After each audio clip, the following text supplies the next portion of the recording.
Now to the war in the Middle East. A huge explosion rocked Gaza in the early hours of today. Video footage showed a huge plume of smoke rising in Gaza from southern Israel. According to the Gaza Health Ministry, more than 17,170 Palestinians have been killed and 46,000 wounded since October the 7th, when Israel began bombarding Gaza in response to a cross-border rampage by Iran-backed Hamas militants.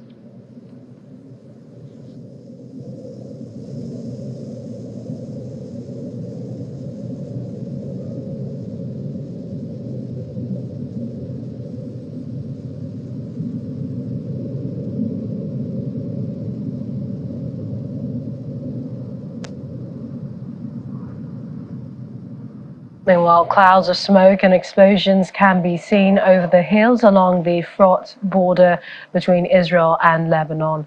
The renewed hostilities between Israeli forces and militants comes after Israel reported a guided missile attack by Hezbollah fighters in Lebanon killed a civilian in northern Israel. However, Israeli army released its own video. It says shows airstrikes on Hezbollah terror targets in Lebanon.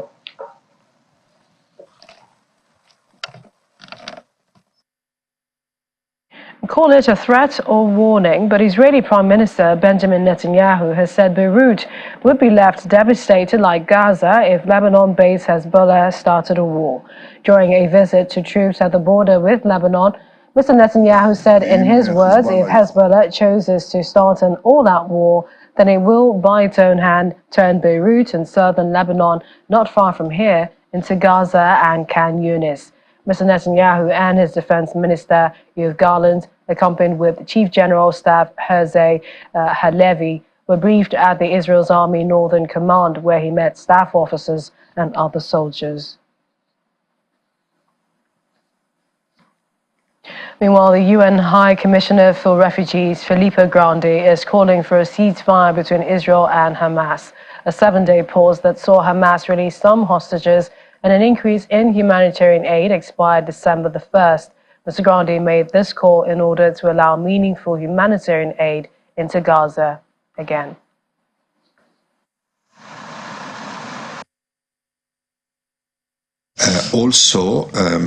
There is great concern that if people went out of Gaza, would they be able to return? So I think it's a very specific situation around the Palestinian issue that needs to be treated with due regard for the circumstances. And I do believe that still the best option in this catastrophic context is a humanitarian ceasefire and the resumption of aid inside Gaza. There is no possibility of doing meaningful humanitarian action, so the risks are very high, and the people are piling up in the little sliver of land between Khan Yunis and the Rafah border. So the risks are very high, but I really hope that all pressures be put in place to go back to that pause, humanitarian pause that we witnessed a few days ago, in which at least more aid could go in. And then, of course, as a preamble to meaningful return of diplomacy and of negotiation in this terrible, terrible situation. 2/3 of the Gaza population are refugees already from the 1948-49 conflict and families of those refugees.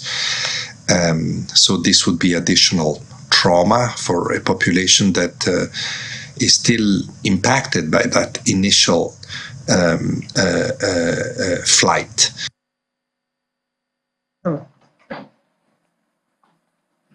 And speaking of aid, United Nations Aid Chief Martin Griffiths says there are promising signs that the Kerem Shalom crossing in Israel could soon be open to allow more humanitarian aid go into Gaza. If that were to happen, Mr. Griffiths said it would represent a major boost for humanitarian operations seeking more access to the densely populated place, which has been widely devastated by Israeli bombardment and the 2-month-old war. The Kerem Shalom crossing was used to carry more than 60% of the truckloads going into Gaza before the conflict, but currently aid being allowed into Gaza comes through the Rafah crossing on the Egyptian border side, which was designed for pedestrian crossings and not trucks. We're still negotiating, and with some promising signs at the moment, access through Keresh Shalom, that other crossing, as you know, to the west of Rafah, from Israel into Gaza, which has been such a feature of discussion these many weeks. And there are some promising signs now that that may be able to open soon. If we get that, well, it'll be the first miracle we've seen for some weeks, but it will be a huge boost to the logistical process and logistical base of a humanitarian operation. It doesn't mean to say that it will solve the security problems that, of course, I've spoken about, but it will change the nature of humanitarian access. That we do not have a humanitarian operation in southern Gaza that can be called by that name anymore.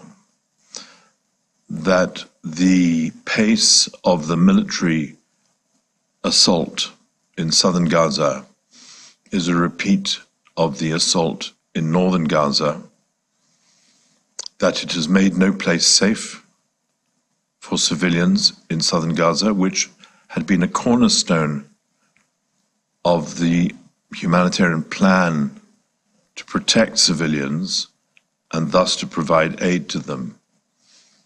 But without places of safety, that plan is in tatters. And so what we have at the moment in Gaza, northern Gaza, even more difficult, but in Gaza, where we have trucks still crossing daily through the Rafah crossing, is at best humanitarian opportunism to try to reach through some roads which are still accessible, which haven't been mined or destroyed, to some people who can be found, where some food or some water or some other supply can be given. But it's a program of opportunism, it's erratic, it's undependable, and frankly, it's not sustainable. Well, staying with the humanitarian crisis, the White House has said Israel and Hamas are not close to another deal on a new humanitarian pause in the ongoing conflict. This is coming from White House National Security spokesperson John Kirby, who told reporters that hostages' families continue to be a terrific source of information, even as he had no news regarding their release.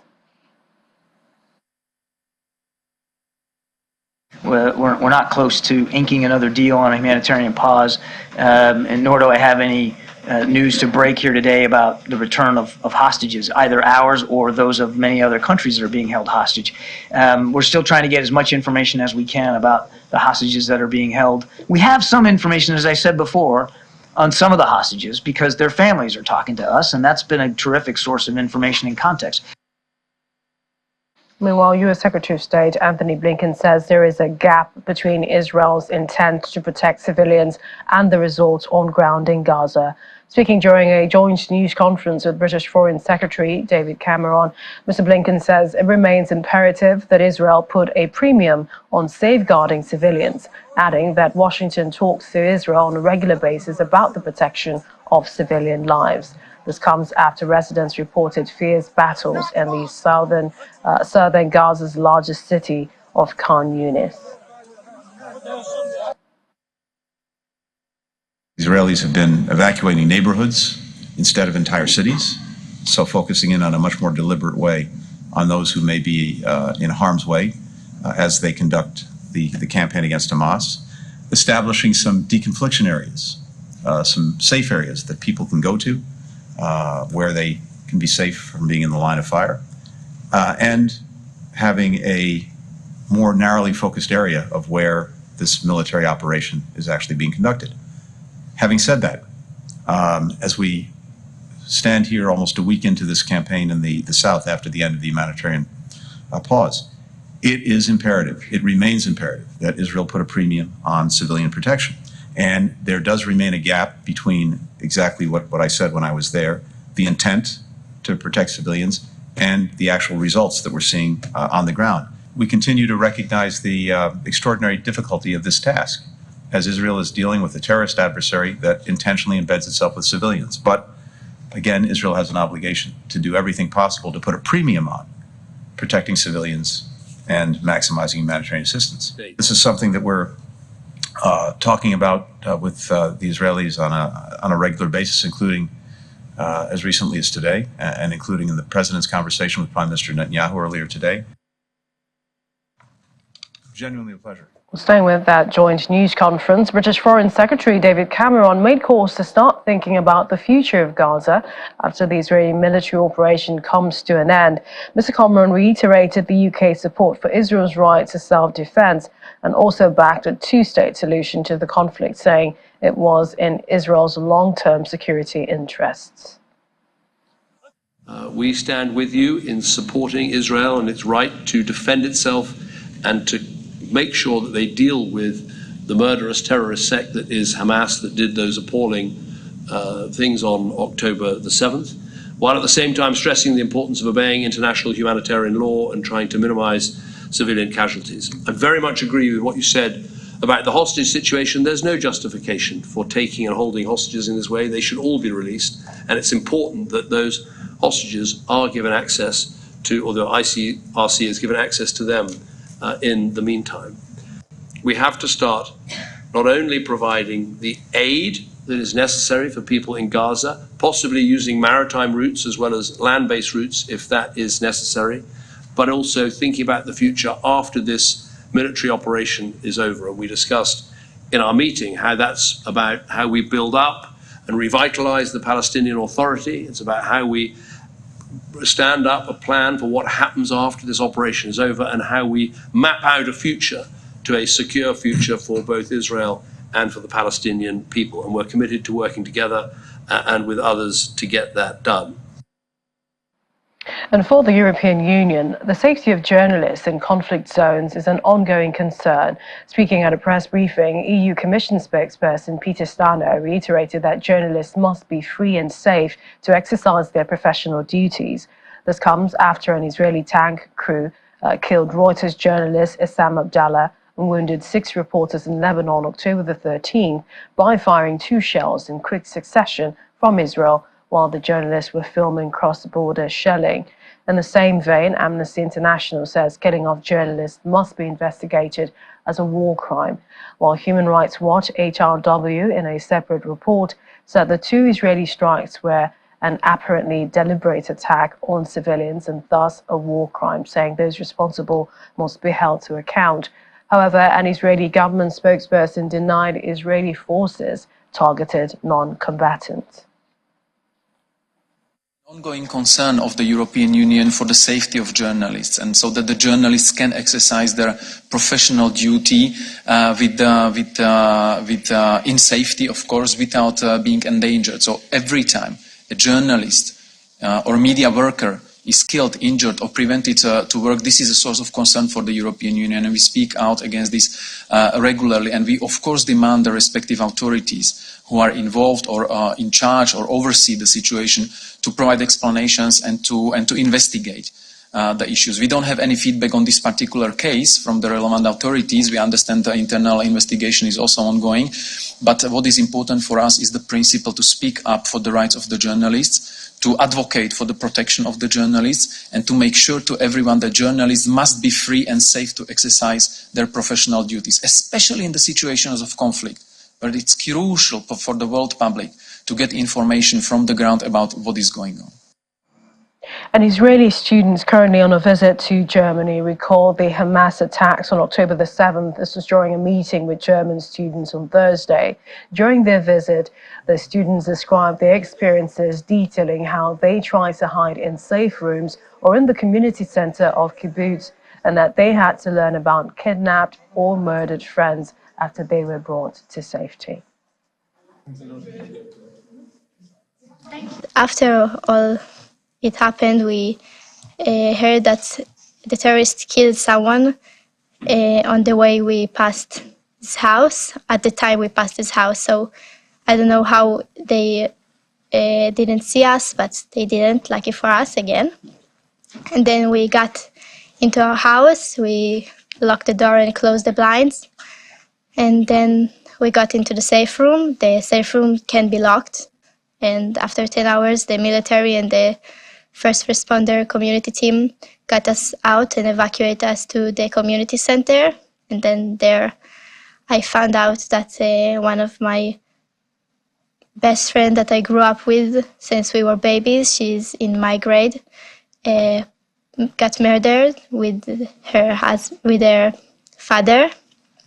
And yeah, we heard there a lot of terrible news about people from the kibbutz, and I heard from other kibbutzes that some of my friends got kidnapped to Gaza and some of them got murdered.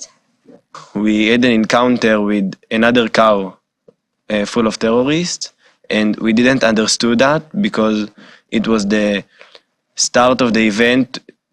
No one thought of the event would be that big. So we went on and we don't know what happened to the car, or to the car with the terrorists. And another few minutes goes by when we saw a motorcycle that belonged to a terrorist and his body next to it. And on the news you can always see bombs flying and dead bodies, but you can never have a look into the world of the feelings of the people, like what they feel now. And I think after what I heard today, I was kind of in a state of shock, because I think when you hear the news, it's so far away, but then you hear it and it's people my age that experience those things.